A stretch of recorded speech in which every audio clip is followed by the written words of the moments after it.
Ես ես բոլորից սիրով ողջունում եմ սիրելիներս, ինձ շատ եք հարցնում, որտեղ եմ ապրում, որտեղից եմ ձեզ ներկայանում, Հայաստանում եմ ապրում, ձեզ հետ միասին, իսկ ովքեր հեռու են, հատուկ ողջույններ մայր հայրենիքից, այսօր միասին գաթա ենք թխելու խմորիչով շատ ուղղակի անչափ փափուկ է, անպայման փորձեք ձեր բոլոր տոներին կամ ոչ միայն տոներին, հեշտ է պատրաստվում, ամեն ինչ մանրամասն ներկայացրել եմ, այս խմորը կարող եք նաև բուլկիների համար օգտագործել ցանկացած միջուկով։ Սկսում ենք խմորիչն առանձին հասունացնելուց, երևի արդեն գիտեք, որ շատ եմ սիրում այս տարբերակը, հատկապես եթե հետո ճարպեր են ավելացվելու։ Մեզ հարկավոր է 350 մլ գոլ կաթ, 38-ից 40 աստիճան։ Կաթը մի քիչ տաք է, մինչև գոլանա, ձեր հարցին պատասխանեմ, թե ինչ խմորիչ եմ օգտագործում։ Իհարկե շատ հաճախ փոխում եմ նաև, բայց ամենահաջողվածներից, որ վստահ եմ միշտ այս տարբերակն է, Հայաստանում եմ գնում, սուպերմարկետներում կա, չգիտեմ Հայաստանից դուրս արդյոք վաճառվում է, թե ոչ։ Կաթի մեջ 1 ճաշի գդալ շաքարավազ եմ ավելացնում, ավելացնում եմ նաև 1 ճաշի գդալ խմորիչ։ Կավելացնեմ 4-ից 5 ճաշի գդալ ալյուր եւ կթողնեմ ծածկած վիճակում, որ լավ հասունանա։ Այստեղ միջադեպ է տեղի ունեցել, ինչպես տեսնում եք, խմորիչը մի փոքր չարաճճիություն է արել, տարայից թափվել է, շատ է բարձրացել, բայց ոչինչ, վերադարձնում եմ մեծ տարայի մեջ ու շարունակում։ Նշեմ նաև, որ հասունանալու համար մոտ 20-25 րոպե է պահանջվել, բայց կախված ջերմաստիճանից իհարկե ձեզ մոտ կարող է մի փոքր տարբերվել։ Ես այստեղ հիմա 2 ամբողջ ձուկ ավելացնեմ եւ 3 դեղնուց, բայց իհարկե կարող եք 4 ամբողջ ձու ավելացնել եւ 1 դեղնուց, եթե սպիտակուց չեք ուզում շատ մնա։ Երբեմն ինձ գրում եք այդպես, կարող եք։ Պարզապես որքան շատ է դեղնուցն, այնքան ավելի համեղ ու նուրբ է ստացվում, նաեւ գույնը մի փոքր ավելի հագեցած է լինում։ 2 ճաշի գդալ թթվասեր կավելացնեմ ցանկացած յուղայինության։ Պարզապես այս անգամ 18% է։ Ուղիղ 60 գրամ է։ Շաքարավազ ենք ավելացնում, բաժակից ծավալ 250 մլ է, եթե տեսնում եք եզրերից մոտ 1 մատ ներքև է, 170 գրամ է։ Սկսում ենք ավելացնել ալյուրը։ Ավելացնում եմ 2 լավ մեծ պտղունց աղ կամ 1 թեյի գդալի 1/3 մասը ու մի քիչ վանիլին։ Ալյուրը քիչ-քիչ ենք ավելացնում, ոչ միանգամից, նույնիսկ եթե հստակ գիտենք, թե որքան է պահանջվում։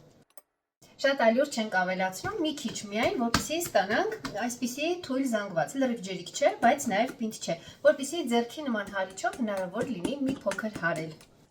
Ու մոտավորապես 1-ից 2 րոպե հարում ենք։ Շատ երկար հարկավոր չէ։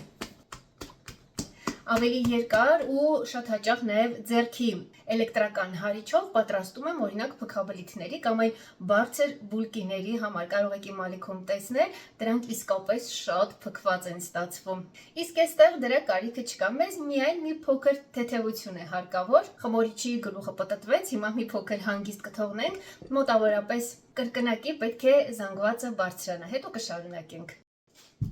Մոտ 1 ժամ անցավ, մեր խմորը բավականին բարձրացել է, այս փուլում սա բավական է, չենք սպասում, որ չափից շատ բարձրանա։ Հիմա մի քիչ էլ ալյուր կավելացնենք, խմորը մեզ անհրաժեշտ խտության կհասցնենք, նոր միայն կավելացնենք կարագը, քայլ առ քայլ, հերթով։ Ստացվում է խմորի մեջ լավ սոսնձանյութ ենք առաջացնում, ձևավորում, հետո նոր ավելացնում ենք կարագը։ Եթե հակառակը վարվենք, դա խմորին ավելի թույլ եւ ոչ ամբողջական ձևը ոչ լավ պահող կառուցվածք կհաղորդի եւ բնականաբար նման խմորից ինչ էլ թխենք ավելի տափակ կլինի ու չենք ստանա այն ախորժելի փքված տեսքը։ Քիչ-քիչ ավելացնում ենք փափուկ կարագը։ Մինչ այս պահը դեռ խմորը մի փոքր կպչուն է։ Ձեզ ընթացքում կարող է թվալ, թե խմորը մի տեսակ կտրատվում է, չի հավաքվում եւ այլն, բայց ոչինչ։ Մի փոքր դժվար կլինի միայն այդ պահ, բայց իմացեք, որ աստիճանաբար կհավաքվի։ Հենց մի մասը ավելացրիք, նոր միայն ավելացնում ենք մնացած մասը, ու այսպես քիչ-քիչ ամբողջ կարագը։ Աշխատելու ընթացքում, երբ խմորը շատ կկտրատվի ու կքսվի սեղանին, ձեզ օգնելու համար մի փոքր ալյուր շաղ ու խմորը անմիջապես կսկսի հավաքվել, միանգամից կնկատեք, բայց ալյուրը շատ չպետք է լինի, շատ քիչ, միայն մի փոքր։ Կես տուփ կարագ է հարկավոր, ինչպես սովոր ենք հաշվել, կամ 125 գրամ։ Այստեղ միայն կարագը մաս-մաս ավելացնում ենք ու վերջ, շատ երկար ու շատ ջանք գործադրել հարկավոր չէ։ Ինչքան որ այստեղ արդեն սոսնձանյութը ձևավորվել է կամ ամրացել է, լրիվ բավական է կոնկրետ այս թխվածքի համար։ Խմորը վերջում կարելի է ասել արդեն գրեթե կպչուն չէ կամ մի փոքր պահում է, եթե նկատում եք, բայց հետքեր արդեն չի թողնում։ Թասի մեջ առատ բուսայուղ ենք քսում և թողնում ենք, որ խմորը լավ հասունանա։ Չենք շտապում, խմորը բավականին ծանր է և հասունանալու համար շատ ժամանակ կպահանջվի, համբերատար սպասում ենք։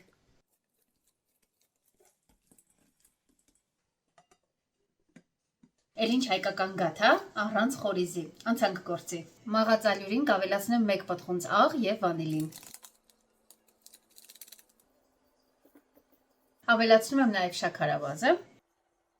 4 բաղադրիչները լավ խառնում եմ, հետո ավելացնում եմ փափուկ կարագն ու փշրանք ստանում։ Իմ ալիքում գաթայի տեսականին շատ մեծ է, և կլոր մածունով գաթա, և գառնու գաթա, և կտրված գաթայի տեսականի բոլոր տեղերում շատ մանրամասն ու ամենակարևոր նրբություններն եմ բացատրել, որպեսզի միշտ լավ արդյունք ստանաք։ Այսպես գունդ ենք անում, հետո մատով սեղմում ենք, պետք է գունդը լավ ձևը պահի, հետո թեթև հպումով հեշտ նորից փշուրի վերածվի։ 1 ժամ 40 րոպե և խմորն այսպես լավ հասունացել է։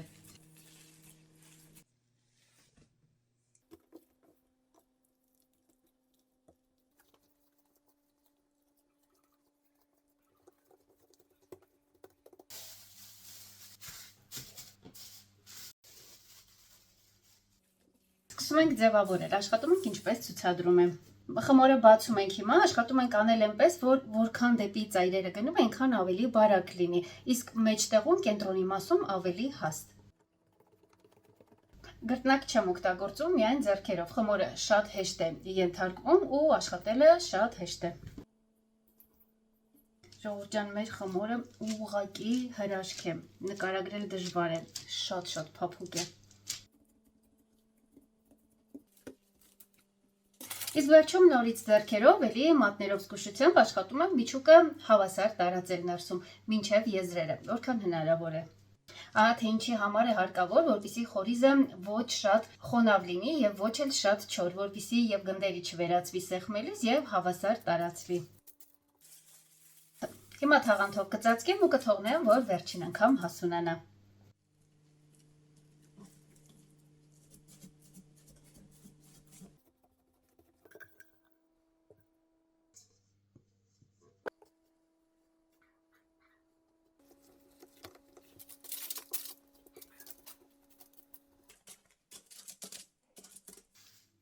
Ժամանակը լրացավ, հիմա վրան դեղնուց եմ քսելու, կաթ ավելացված 1 դեղնուցին, 1 ոչ լիքը ճաշի գդալ կաթ։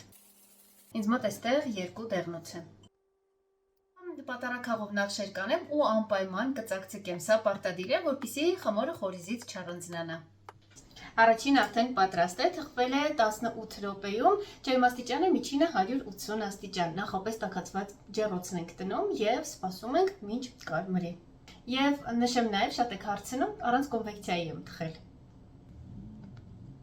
Տեսեք որքան նուրբ ու փափուկ է ստացվել։ Իդեպ այս խմորով ցանկացած կարկանդակ կարող եք թխել, նաև բուլկիներ, օրինակ ջեմով կամ կրեմով, ինչ ցանկանաք, միայն թե եթե նման միջուկ եք օգտագործելու, անպայման վերջին հասունացմանը հատուկ ուշադրություն դարձրեք, բավականին երկար թողեք, որպեսզի խմորը լավ բարձրանա, չափազանց երկար չէ, որ չթուլանա, բայց քանի դեռ հնարավորինս ձիգ է, թող բարձրանա, որպեսզի ջեռոցում կարելիս չբացվի և միջուկը դուրս չգա։